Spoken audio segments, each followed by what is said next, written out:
Alhamdulillahirabbil alamin, wassallallahu tabaraka wa ta'ala ala sayyidina wa maulana Muhammadin wa ala alihi wa sahbihi wa sallam ajma'in.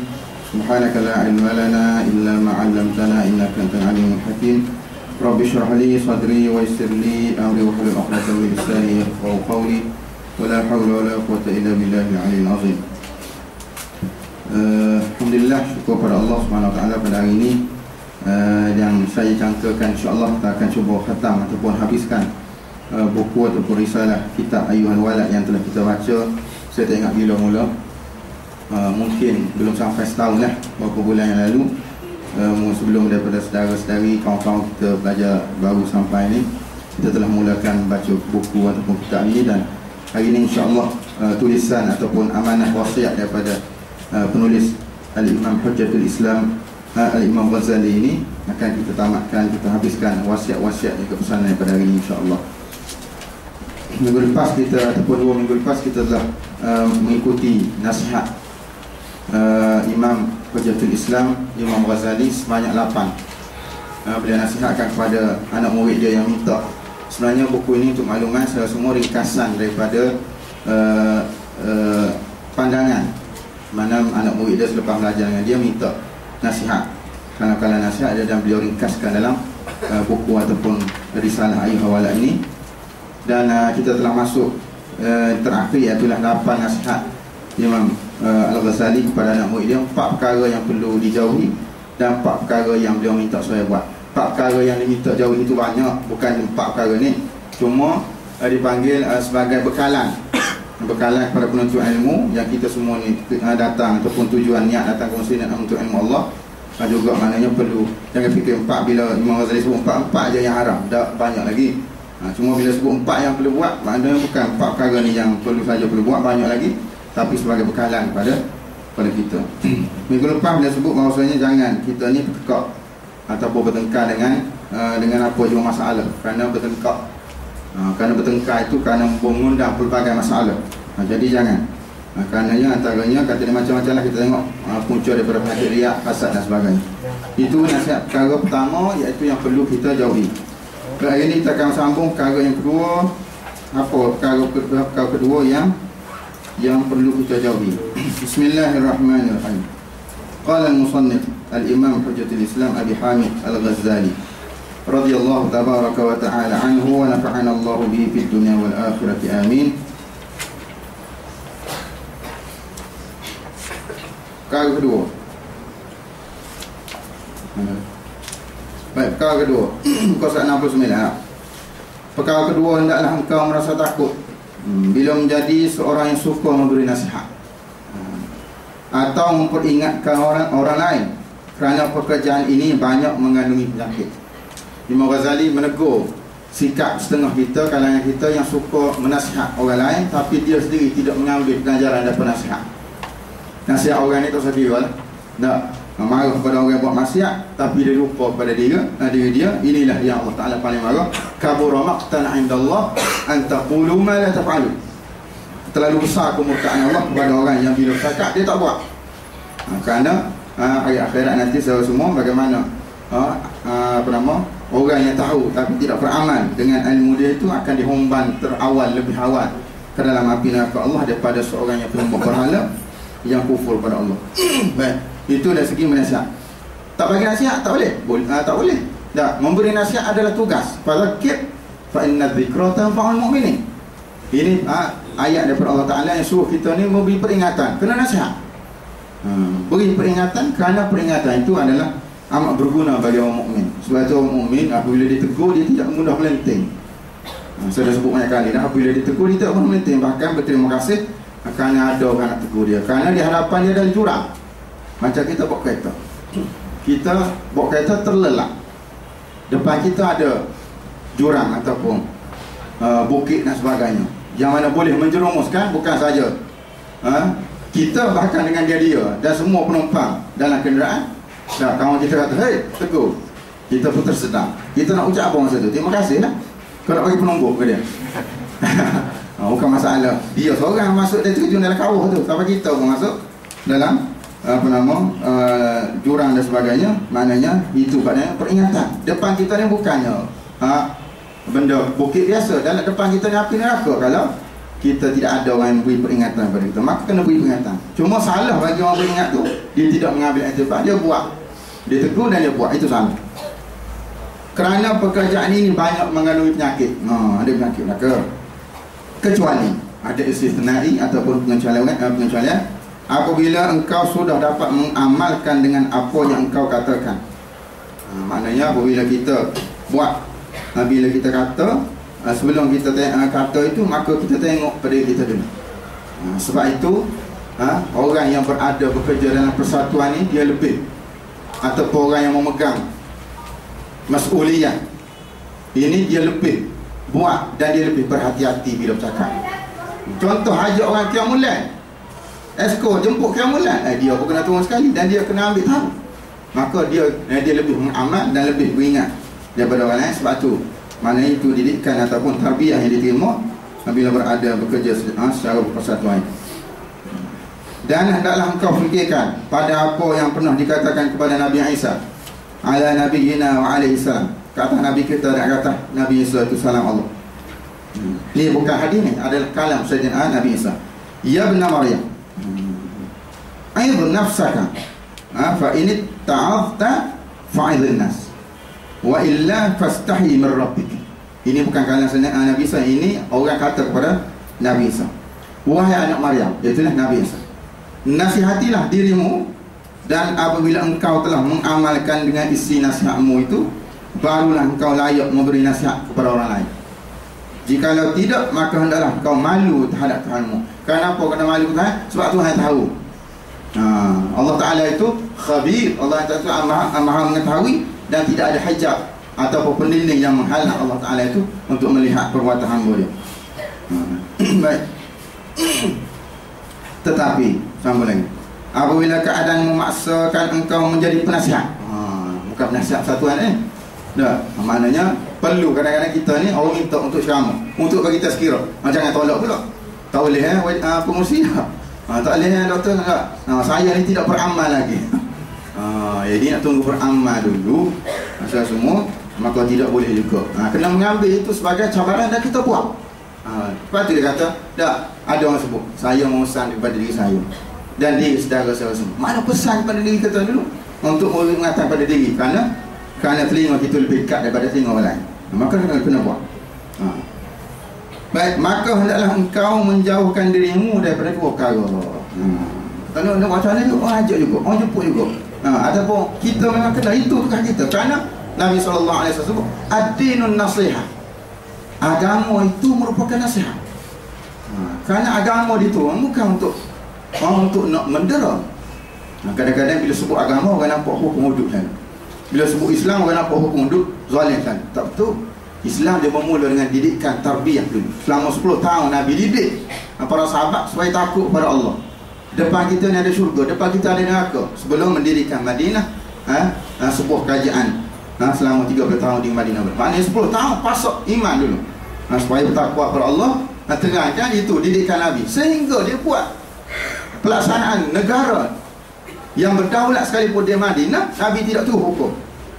Saya boleh tengok bagaimana. Saya nak sebut contoh ini bukan soal kita nak campur hal apa-apa, tapi ini soal adalah agama kita. Sehingga sepanjang hayat Nabi SAW semua, berapa kes hukum yang Nabi kena hukum hudud kepada yang pesalah jenayah? 2 kes ya. 2 kes. Allah. 2 kes ni pun Ma'is al-Aslami dengan Al-Ghamidiyah, 2 wanita ini. 2 mereka ni berzina. Berzina bukan kita dalam hukum kita, bila berzina kena ada orang 4 orang saksi. Tak boleh orang 4 orang saksi, 4 saksi pula ni kena adil. Allah, berhati-hatinya Islam supaya tidak zalim pada bila menjatuhkan hukuman dan sebagainya. Zalim, pak dan sebagainya, adil dan sebagainya. Akhir sekali yang kedua boleh jatuh hukum bila pesalah juga mengaku. Dan dua-dua ni Al-Ghamidiyah dan Ma'is al-Aslami, dua-dua yang datang mengadu kepada Rasulullah sallallahu alaihi wasallam, ya Rasulullah, aku berzina. Tak. Rasulullah bila dengar aku zina, tidak ambil tangkap dia, rejam. Tak. Rasulullah perhati dulu. Tak. Sehingga disebut dengan hadis. Bagaimana Ma'is al-Aslami itu bila dia kata, wahai Rasulullah, aku berzina. Dah, Sayyidina Abu Bakar kata, Rasulullah kata kepada Sayyidina Abu Bakar, wahai Abu Bakar, tolong hidu mulut dia ni, bau arak ataupun tidak. Takut mabuk. Takut bila mabuk, tak dia khayal semua sekali, dia tak sedar mengaku gitu. Maka Sayyidina Abu Bakar cium mulut, tak ada Rasulullah. Tak. Esok hari pula Ma'is al-Aslami ni, Rasulullah aku berzina ni. Tak. Rasulullah kata, betul kau kamu zina ni, kau kamu bersentuh-sentuh kulit je. Tak, ni begitu. Rasulullah berhati-hati ni bila nak jatuh hukum ni. Tak, Rasulullah aku zina sungguh. Rasulullah kata, Rasulullah hantar seorang utusan para sahabat dia pergi ke kampung Ma'is, cek, tanya ayah, tanya mak dia, tanya keluarga dia, tanya jiran dia, adakah Ma'is al-Aslami ni ada masalah mental. Bila takut dia ni ada sewel ke apa semua, tak mari pada Rasulullah, kata aku zina. Cek sampai 3 kali semua, barulah di hari ketiga Rasulullah kata rejam dia ni. Rejam. Al-Ghamidiyah pun begitu juga. Mari dan keadaan mengandung, hamil anak luar nikah pada Rasulullah. Rasulullah, aku mengandung anak luar nikah kerana berzina. Rasulullah kata balik dah dulu sehingga lahir anak ni. Al-Ghamidiyah balik, mari pula bawa dia pangkuan kepada Rasulullah, ini anak aku telah selamat lahir. Rasulullah kata balik, nyusul dulu 2 bulan. Bila balik, bila susul besar sikit, lepas pada 2-3 bulan, mari Al-Ghamidiyah, barulah Rasulullah rejam sampai mati pada Al-Ghamidiyah. Lalu lepas direjam Al-Ghamidiyah ni, bawa mari mayat Al-Ghamidiyah di hadapan Nabi. Selepas dimandi, dikafankan, Nabi nak semayang ke atas Al-Ghamidiyah. Sayyidina Umar radhiyallahu anhu, Umar Khattab tengok tegur Rasulullah, wahai Rasulullah, kamu nak semayang kepada penzina ni Al-Ghamidiyah, dia berzina, kamu nak semayang ke atas jenazah dia? Wahai Umar, law qasamta taubat hadhil mar'ah baina ahli al-Madinah fasayakfiha. Wahai Umar, perempuan ini dah bertaubat kepada Allah. Kalau kamu nak bagi taubat dia kepada 70 penduduk Madinah, sudah secara cukup taubat dia tu. Allah tengok hukum Allah, bila dah kena atas dunia dah sesat, tak ada dah, dia ni dah suci, bersih, balik kepada Allah dalam keadaan walaupun dia mati kerana rejam, mati kerana apa sekalipun, bila terlepas hukum Allah, akhirat dah tak kena. Itu maknanya adil, rahmat hukum Allah Ta'ala. Baik. Yang pertama dia kata syarat, kena juga yang nasihat ni, ad-dinu nasihat, kena ingat. Maknanya kalau kena juga, mana kena elakkan 2 perkara ni. Yang pertama, jangan engkau suka menggunakan bahasa yang payah-payah. Bahasa payah-payah ni ceramah di Kuala Lumpur, di KL tak apa. Kalau ceramah di Kuala Lumpur dan juga Buang Musa, habis duk main justru itu. Payah orang kampung tak faham. Justru itu. Guna bahasa payah, jangan guna bahasa payah. Tak. Kerana Nabi SAW guna bahasa yang mudah sehingga orang boleh ingat dan orang boleh faham. Bukan boleh faham sampai tahap orang boleh hafal. Bila Nabi sebut, orang boleh ingat, orang boleh hafal. Nak makna beritahunya fasih kalam Nabi itu sampai tahap itu. Seperti engkau suka menggunakan ibarat-ibarat dan isyarat-isyarat ahli sufi dan bahasa-bahasa mereka yang indah. Kerana Allah itu benci pada orang yang memaksa-maksa dirinya. Dia tu standard biasa. Ya, tapi nak guna bahasa istilah tasawuf, saya pun tak tahu istilah tasawuf. Dak fana ke ada. Dia suruh nampak. Dak apa nama ustaz, apa nama ustaz hebat. Hari ni saja saya tak pakai jubah hari ni. Kata dia tak pakai jubah. Boleh tak? Tidak siapa. Tak masalah. Jadi nak beritahunya sampai tahap gitu. Masa orang melihat bahawasanya hebat dia ni, itu tak bolehnya. Dah ada nak rasa nak tunjuk kepada orang, itu tidak dibenarkan oleh Islam. Sifat mazmumah. Orang yang suka memaksakan dirinya itu selalunya ia melampaui batas, melampau apa tak? Ada. Kadang-kadang sampai tahap bukan setakat bila dah nampak hebat, syekh ni hebat, bukan setakat cium tangan, cium kaki apa dah. Waktu sampai tak minum air kaki, jangan basuh kaki air pen. Tu hak sesat. Dah. Jadi Islam tidak mengamalkan, Islam tidak membenarkan puja. Tak boleh puja. Nak puja Allah. Yang kedua, hak yang tahap manusia yang tahap lebih dengan Allah, kekasih Allah, iaitu Nabi kita Muhammad sallallahu alaihi wasallam. Adapun selain daripada itu, walaupun dia ahli bait Nabi, sahabat Nabi, dia ada tahap sama dengan manusia lain. Baik. Di mana hal ini menunjukkan atas batin yang rosak dan hati yang lupa. Dan makna tazkir, dia beri apa maksud tazkirah sebenarnya? Tazkirah, apa maksud tazkirah? Dalam kurungan memberi peringatan. Itu ialah bahawa mengingati oleh seseorang hamba akan siksaan di akhirat. Kerana saudara semua, itu makna tazkirah, peringat kepada orang yang nak dengar itu bahawa di akhirat nanti ada siksaan sekiranya tidak melakukan amal ibadat dan juga tidak melakukan amal soleh. Dan ia melihat pula kepada taksir. Taksir yang maksudnya kekurangan, kekurangan, kelemahan ataupun dosa yang ada pada dirinya pada perkhidmatannya terhadap Tuhannya. Itu tujuan tazkirah ni. Tujuan tazkirah, sebelum teringat pada orang lain, kita tengok pada diri kita dulu.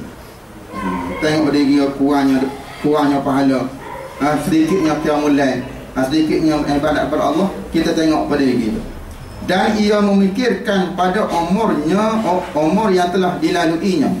Umur kita dah, hari ni semua umur kita dah 19 tahun, 20 tahun. Kalau saya dah 28 tahun. Dah sepanjang kita akhir balik dah. 15 tahun dah kita akhir balik sampai hari ni. Banyak mana dah dosa. Agak kalau mati hari ni dah. Ulama selalu sebut. Kita jangan kita fikir kita ni akan mati 10 tahun lagi, 30 tahun lagi. Fikir begitu habis. Dah, itu yang kadang kita tidak sempat nak amal ibadat. Mati mengejut. Tak dia kalau kata mati malam ni, boleh syurga ke neraka kita? Kita letak begitu. Tanya diri kita, amal ibadat selama 10 tahun ni kalau aku matilah. Dah, takdir Allah mari. Maknanya maut itu, adakah kita malam ni akan masuk dalam syurga ataupun neraka? Kita cek diri kita. Itu maksudnya tujuan kita bagi tazkirah, nak memperingatkan diri kita terutama sekali. Yang telah banyak terbuang tanpa sebarang faedah. Umur kadang-kadang semua Tuhan bagi, kita dah sebut sebelum ni dah. Ni bukan buat dosa ni, buat benda yang tak faedah. Apa sebut benda tak faedah? Facebook pun kan. Facebook pun tak kena. Facebook ni kadang manfaat, bagus. Kadang-kadang bila bersalah buat, dia akan membawa kepada gelincir ataupun kepada maksiat kepada Allah. Tak semayang, tak pergi kelas. 8 jam depan Facebook biasa 8 jam. Tak tidur malam, biasa main Facebook, tak tidur malam. Cuba baca buku, buka buku, setengah jam tidur.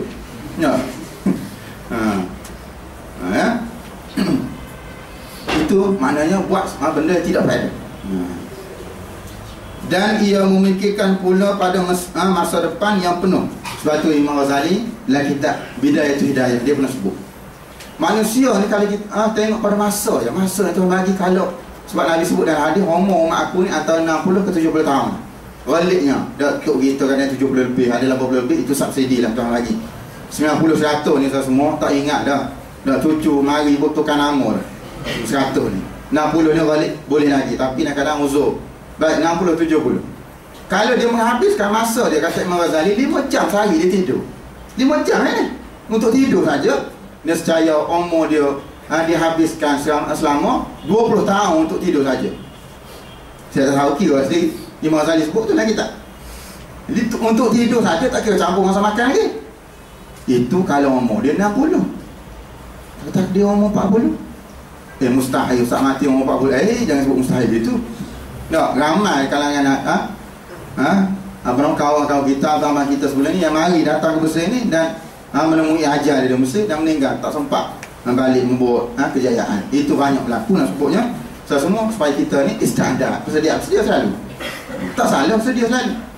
Bersedia lebih awal, tidak menjadi satu kesalahan, bahkan dituntut. Itu maknanya melihat tu 20 tahun dah tidur saja. Itu saya cakap 5 jam sehari. Selalu orang Mesir ni 5 jam sehari ni tidur di Mesir ni. Kelas bawah sangat 5 jam ni. Selalu 7 jam, 8 jam. Kadang-kadang orang menjadikan tidur itu profession dia. Dia tidur musim sejuk pula ni. Adik-adik percaya dah, musim sejuk ni, ya Allah, kalau kita tidak tempis Saratoga tu, Masya Allah, nak pergi kelas, nak mari kelas macam ni tak mari dah. Kelas kuliah pagi tu, Masya Allah. Kalau tidak ada abang balama tarik telefon, pergi tak akan pergi. Sebab musim sejuk ni cabaran terlalu, Masya Allah. Kalau orang boleh pergi juga, dia satu memberi kekuatan kepada kita. Itu kalau bangun awal. Kita kena bangun awal lah untuk memberi kepada kita kekuatan. Musim sejuk, Masya Allah. Nak sentuh air tu, ya Allah. Kalau tak ada pula heater tak, dia apa nama dalam bilik air tu, ya Allah. Maka alamatnya jamuk lah suhu lah, dengan suhu.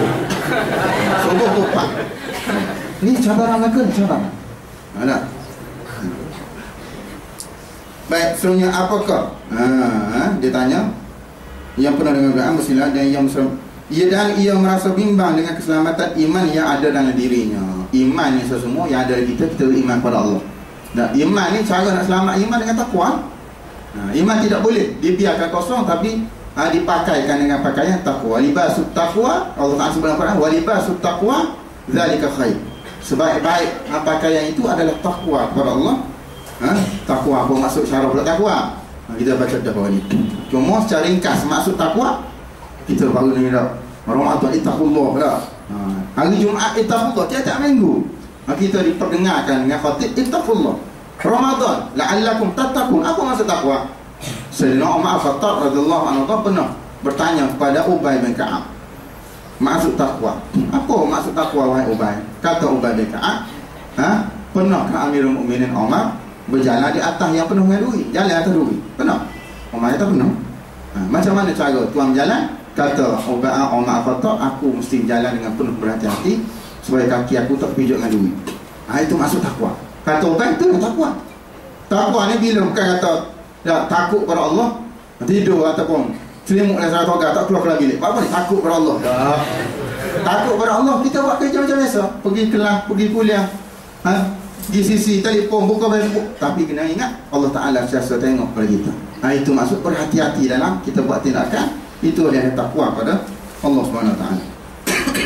Baik. Kata dia lagi, apakah ia mampu terus dalam keadaan kuat sehingga ke akhir hayat, dan ia juga sangat cemas dengan keadaan yang akan dilalui di saat kematian. Itu maksud tazkirah belaka tu. Nanti, dan betapa pula ia menghadapi malakul maut yang akan mencabut nyawanya. Masya Allah. Ini semua dia panggil sakratul maut. Sakratul maut ni kita terjem mabuk mati lah. Dan semua orang akan melalui perkara ni. Sebab itu Nabi SAW sendiri, kalau kita baca Ar-Rahiqil Makhtum, satu sirah bagaimana Nabi detik-detik akhir sebelum Nabi wafat, di pangkuan Nabi wafat, di pangkuan Sayyidatina Aisyah, isteri dia. Walaupun isteri dia lain, orang lain ada lagi, tapi Nabi nak wafat di rumah Sayyidatina Aisyah, rumah ataupun masjid yang dimakamkan Nabi pada hari. Sehingga Nabi berada di pangkuan Aisyah. Dia sebut dalam bahagian kita itu, datang Abdullah bin Zubair bawa kayu sugi. Nabi tengok pada sugi itu. Aisyah tengok pada sugi Abdullah bin Zubair. Nabi Aisyah ambil dan Nabi disugikan. Maknanya untuk memudahkan roh keluar daripada mulut, iaitulah dengan bersugi. Sehinggalah datangnya Malikul Maut, ketuk pintu, minta, wahai Rasulullah, nak cabut nyawa dah ni. Sampai masa dah nak keluar. Bagaimana Malikul Maut hormat kepada Rasulullah, tak cabut nyawa dah sampai ajar. Maka minta izin dengan Rasulullah. Sehingga ditemani oleh Jibril alaihissalam. Dua malaikat ni datang mencabut. Jibril nak tengok. Maka dicabut nyawa Nabi, sehingga berpeluh dari Nabi. Nak keluar nak roh. Wahai Malikul Maut, ini kau sakit mati. Kata Malikul Maut, wahai Rasulullah, aku dah cabut paling perlahan dah ni. Kamu kasih Allah, aku habis perlahan dah ni. Ya Allah. Sehingga Nabi diberikan bejana air. Nabi celup dalam air, Nabi sapu muka, Allahumma a'inni ala ghamaratil maut. Nabi doa, ya Allah, ringankanlah aku sakit mati. Sehingga dicabut nyawa tadi Nabi itu. Sehingga Nabi sebut, wahai Malikul Maut, tidak bolehkah semua sakit mati yang ada pada umat aku ni aku tanggung belakang. Malikul Maut tidak benar. Dan sekali Jibril berpaling daripada melihat Nabi. Jadi Nabi terasa hati, wahai Jibril, kenapa kamu paling daripada melihat aku? Kata Jibril, bukan aku nak buat apa-apa, tapi aku tidak sampai hati nak tengok muka engkau dalam keadaan sakratul maut. Sebab itu Nabi SAW sebut, sakratul maut itu ada 99 sakit. Sakit nak mati ni. Dan satu sekiranya dicabut, satu daripada 99 itu, sakit itu diletak di atas bukit, ni saya hancur bukit. Allah, kita ni ada 99 sakit. Jadi semua itu kalau tahap Nabi itu bersakit, maka apatah lagi cerita semua bagaimana Nabi Ibrahim. Nabi Ibrahim satu hari minta pada Allah, ya Allah, nak tengok muka wajah Malikul Maut ketika cabut nyawa manusia. Allah Ta'ala kata apa? Aku nak makhluk. Nah, lalu diperlihatkan kepada Nabi Ibrahim bagaimana rupa Malikul Maut ketika nak cabut nyawa manusia. Lalu bila Nabi Ibrahim tengok, Nabi Ibrahim Pensang Nabi Ibrahim. Lalu sedar daripada pensang, Nabi Ibrahim kata, ya Allah, sekiranya tidak ada azab lain kepada manusia ni, dekat nak mati, cukup bagi dia melihat wajah Malikul Maut, sudah pun azab bagi manusia. Allah tak tahu muka macam mana teruk Malikul Maut ini. Semua itu bergantung pada amalan soleh, baik. Kalau tidak, kalau amalan soleh, dia percaya mati itu akan jadi satu benda yang susah, sehingga dia bertemu dengan Allah dalam keadaan susah.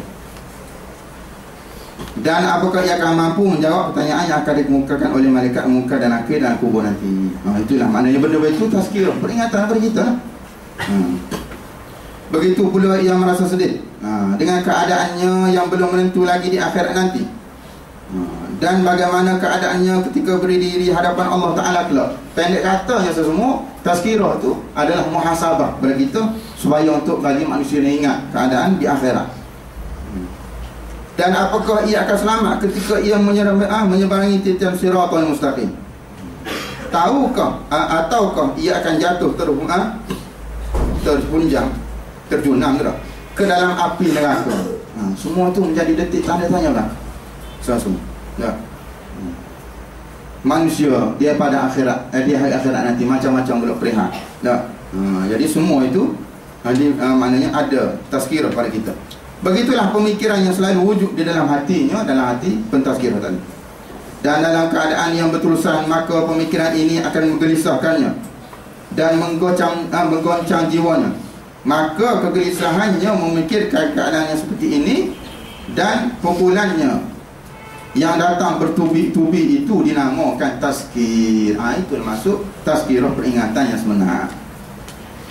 Kemudian memberitahu hal yang seperti ini pada orang ramai dan menunjukkan mereka untuk memikirkannya. Kita beritahu, biar orang pula memikir. Bila orang ada terkesan, maka dia akan berfikir bahawasanya apa seperti mana yang kita fikir. Dan menarik perhatian mereka ke atas ketaksiran, iaitu kelemahan.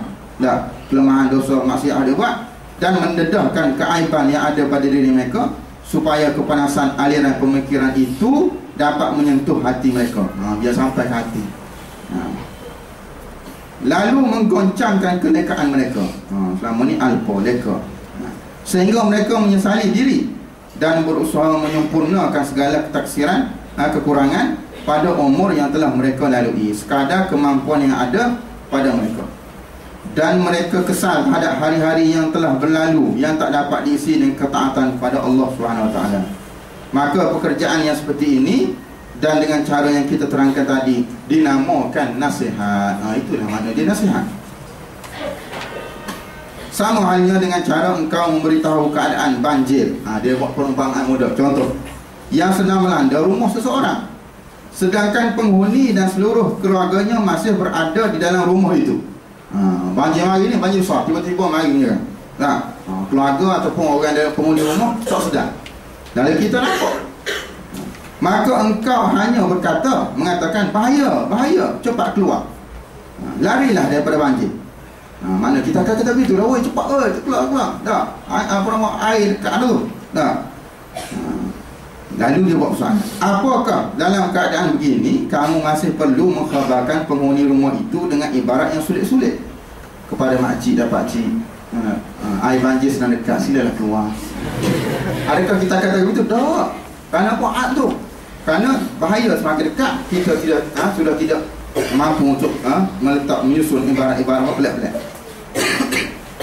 Dan kalimah yang susah-susah ataupun dengan isyarat yang sukar difahami. Isyarat ini maksudnya isyarat tasawuf. Sudah tentu engkau tidak mahu buat demikian. Tak. Maka samalah halnya dengan seorang yang memberi nasihat itu. Hendaklah ia menjauhi daripada ibarat yang sulit dan kalimah yang susah-susah dan isyarat yang sukar difahami. Kena tengok pada wakil lah, suasana kita saya sebut dah tadi. Kalau kelompok nak khutbah ke bahasa Inggeris, tak apa. Tapi dalam keadaan di luar anda tidak boleh begitu. Itu syarat yang pertama. Syarat yang kedua, janganlah hendaknya niatmu dalam memberi nasihat itu supaya makhluk banyak berhimpun dalam majlis. Ni tak boleh ikut ni. Dah. Kadang-kadang nama apa dah. Kerana nak tarik orang. Ni bahaya kan.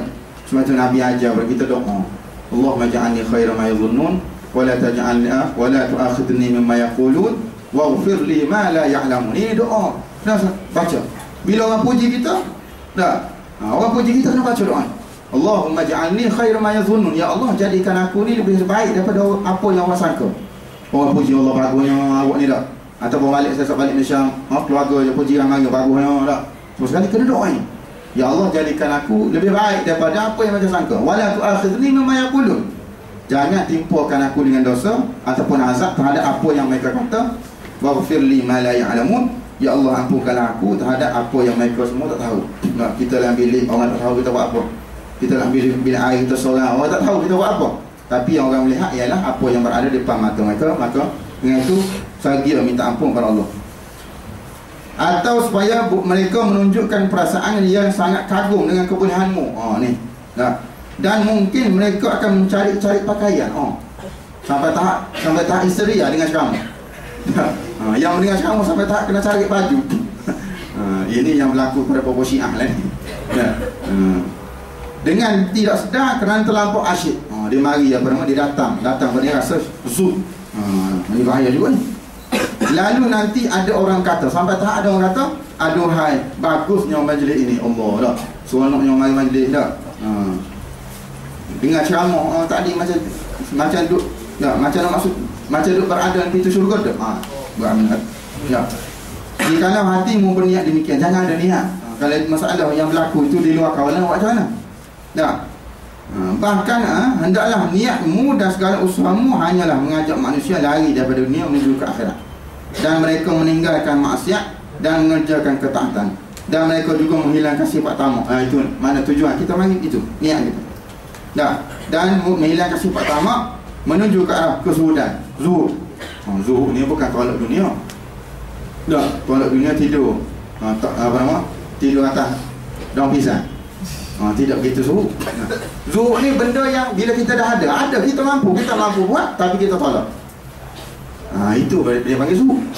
Macam Mursi hari ni, dia boleh duduk di istana presiden sama. Dia memang hak dia istana khusus untuk presiden, tapi dia tolak, dia tak mau duduk. Lebih baik dia kata sekarang ni tinggal di rumah sewa. Tinggal di rumah sewa. Tuan rumah pun malu nak ambil sewa daripada presiden. Sewa rumah di Tajam Khamis. Itu dia boleh buat. Maknanya hebat lah. Itu dia bagi zuhud. Dan kadang kita hari ni kita tak tolak istana sebab tak ada istana kita. Boleh sebut saya ni zuhud, saya tak duduk dalam istana. Cuma hari istana sungguh-sungguh. Istana pasir lah. Maknanya benda dah ada depan mata, kita tolak juga. Ini dia panggil zuhud. Kita ambil sekadar macam Nabi SAW. Nabi mampu, sehingga malaikat tawar kepada Nabi untuk emas. Nabi tolak, biarlah aku hidup dengan keadaan mana cukup sederhana padahal. Dan mereka juga meninggal sifat bakhil, dan menghiasi diri dengan sifat kemurahan, dan mereka menjadi orang yang waspada terhadap tipuan dunia dan sentiasa melazimi ketakwaan. Sepatutnya engkau dalam memberi nasihat itu hendaklah menggemarkan kepada mereka akan akhirat. Maknanya kita menggalakkan pada akhirat, dan membencikan kepada mereka akan dunia. Boleh ambil juga dunia sampai, tapi jangan sampai letak dalam hati.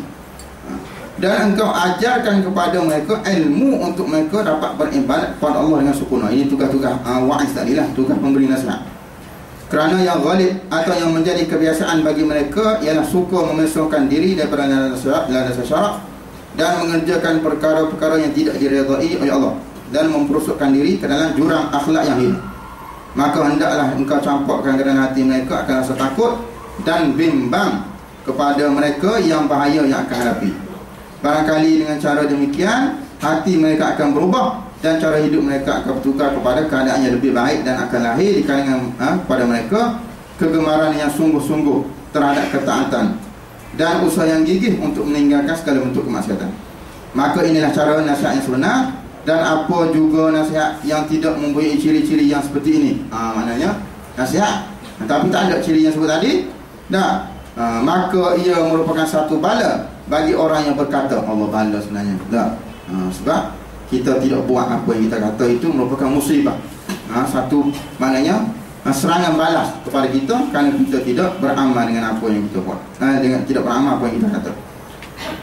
Bahkan ia merupakan lembaga dan syaitan yang akan memesongkan makhluk daripada jalan yang benar dan akan membawa kepada mereka jurang kebinasaan. Maka wajiblah kata orang ramai bahawa mereka lari daripadanya. Kalau ada jenis yang bernama ada tenaga-tenaga ataupun pensyarah jenis begini, maka kena lari lah. Jangan ikut sangat. Sebab dia kata apa dia tak buat. Sebab semua kita dah belajar al-ulama al-amili, ulama yang beramal dengan ilmu ni yang memberi kesan kepada orang yang mendengar. Dan pihak penguasa wajib menurunkannya daripada atas mimbar. Imam Ghazali kata tarik awal ni turun lucukkan jawatan kerana menegur orang yang seperti ini termasuklah dari kalangan amar makruf nahi munkar.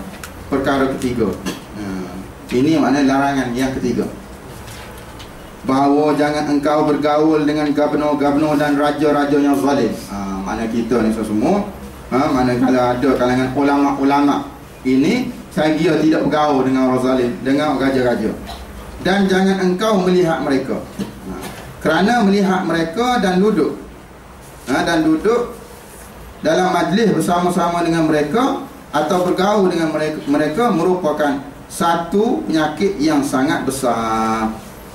Maknanya bila dah bergaul, bila dah mendatangi pemerintah, ulama ni biasanya jarang sekali diberikan ganjaran. Sebab itu semua bagaimana di Patani, taktik yang dibuat oleh penguasa ataupun kerajaan Siam, Buddha Siam ini, cara dia nak ambil, dia nak kuasai sekolah-sekolah pondok ataupun sekolah agama di Patani itu, ialah dia berikan bantuan. Boleh terima bantuan kerajaan dengan syarat kena terima guru daripada kerajaan Siam. Habis. Tapi tak terima, tak ada peruntukan, sekolah akan mati. Seperti yang berlaku di Syria. Di Syria semua sekolah-sekolah madrasah agama terlalu banyak dikenalikan oleh ulama. Nak bantuan kerajaan, syarat mudah, sangkut poster gambar Presiden Hafiz Al-Assad. Mudah, letak gambar di jabat, boleh bantuan kerajaan. Ulama tolak, tak mahu. Biarlah sekolah ini menderita kerana bersongkol. Itu termasuk wala tarkanu ilal ladzina zalamu fatamassakumun nar. Jangan cenderung. Maknanya letak gambar tu sokonglah tanda. Ya. Saya baca kan bagaimana masa pemerintahan Hajjaj Yusuf Al-Thaqafi. Bila mana Hajjaj Yusuf Al-Thaqafi ni seorang gubernur. Jubah dia koyak. Lalu khadam dia ni bawa nak minta supaya pergi ke Kedah, minta pergi ke bandar Kota Baghdad, nak minta supaya orang jahit baju jubah Hajjaj Yusuf Al-Thaqafi. Hajjaj Yusuf Al-Thaqafi terlalu zalim sehingga membunuh ramai kalangan para sahabat dan tabi'in. Dia bunuh. Orang yang tegur dia akan bunuh. Akhir sekali semua pergi ke kedai ni, orang tanya, jubah siapa ni? Khadam dia jawab, jubah gubernur Hajjaj Yusuf Al-Thaqafi. Aku tak mau jahit. Pergi sehingga habis satu bandar, habis tak ada orang nak jahit. Kerana bimbang masuklah ayat tadi, wala tarkanu, cenderung pada orang zalim, jahit jubah juga memberi sumbangan kepada orang zalim. Maka orang yang cenderung pada orang zalim, dia juga zalim. Baik. Lebih-lebih lagi ulama. Sebab ulama ni menjadi rujukan. Bila kalau misalnya kata ulama ditanya oleh pemerintah, tak kena dengan hukum, akhir sekali kena penjara. Maka akhir sekali akan menyebabkan nak keluar hukum salah, akan menyebabkan manusia sesat. Seandainya engkau terpaksa berbuat demikian juga, nak macam mana? Terpaksa juga. Kena pergi juga istana, kena mengajar juga istana dengan bukan raja adil, raja yang zalim. Tak. Jangan engkau sekali-kali memuji atau menyanjung mereka. Jangan sebutlah. Baca doa macam mana Ustaz? Kadang-kadang kita doa khutbah. Tak, yang akhir sekali, semoga Allah memanjangkan usia sultan dan juga raja. Tak. Tengoklah macam mana raja tu. Tak. Kerana Allah Ta'ala benci apabila orang yang fasik atau orang yang zalim itu dipuji. Sewajarnya Allah Ta'ala yang wajib dipuji. Tak. Dan siapa yang mendoakan panjang umur, ada dia jawab dah. Tak payah saya jawab. Dan siapa yang mendoakan panjang umur bagi mereka, bermakna ia telah suka bahawa maksiat terus dikerjakan di atas muka bumi ini. Makna batu tindakan kita tak payah doa lah. Doa bagi hidayah. Apa? Ya Allah, kurniakanlah hidayah kepada raja sekian-sekian. Apa tak ada masalah. Cuma kata dia kalau minta panjang umur tak boleh. Perkara keempat, Perkara keempat ialah perkara yang dilarang oleh diminta supaya dilarang Imam Ghazali, bahawa jangan engkau sekali-kali menerima sebarang pemberian daripada gubernur-gubernur atau raja-raja yang zalim. Sebab itu kata ulama semua, sebaik-baik raja ialah yang mendekati ulama. Ini raja paling baik. Walaupun dia tahu ulama ni duduk rumah dalam keadaan pondok, usang, tak ada apa-apa, dia boleh turunkan juga standard dia pergi ziarah ulama. Ini sebaik-baik raja. Dan seburuk-buruk ulama ialah yang mendekati raja. Dia beza. Sebaik-baik ulama, sebaik-baik raja yang mendekati ulama, dan seburuk-buruk ulama ialah yang mendekati raja.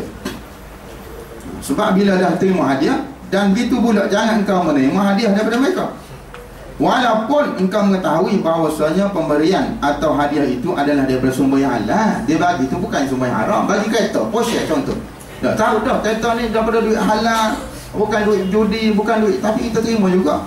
Itu sebenarnya meletakkan tengkuk ulama itu di tali gantung.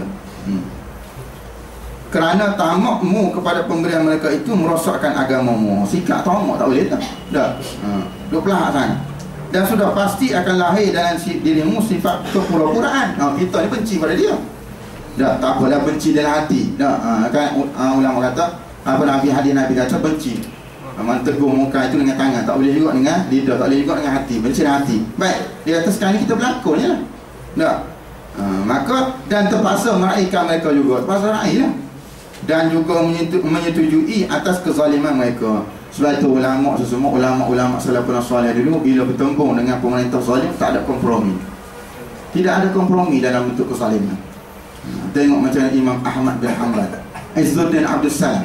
Izzuddin Abdul Salam sampai tegur pemerintah, sampai tahap diletakkan dalam penjara bersama dengan singa, dengan harapan supaya singa itu membaham Izzuddin Abdul Salam. Takdir Allah, singa itu menjadi jinak dan mari duduk bermain dengan dia. Ini karamah kurnia kepada Izzuddin Abdul Salam. Walaupun sampai tahap itu dia tidak berundur. Baik. Maka siapa yang mencintai seseorang, sudah pasti ia suka akan panjang umurnya. Dah, kadang-kadang tak apa, kita ambil dulu. Dah, ambil lama-lama, sampai tak jatuh cinta. Bila jatuh cinta, doa panjang umur dan kekal kuasanya. Dan dalam engkau mencintai kekal kuasa si zalim ini, bermakna pula engkau menghendaki kerosakan. Dia mari situ satu dah. Dan kezaliman itu terus berlaku di atas muka bumi ini terhadap makhluk-makhluk Allah. Ini juga bermakna engkau menghendaki kerosakan di alam dunia ini. Maka adakah lagi di sana satu perkara yang lebih merosak agamamu selain daripada perkara ini? Baik, dia sama lagi. Dan janganlah engkau tertipu. Dan sekali lagi, janganlah engkau tertipu. Dia ulang 2 kali. Dengan godaan syaitan atau dengan perkataan setengah orang yang berkata bahawa lebih baik dan lebih utama engkau ambil saja wang dinar dan dirham itu.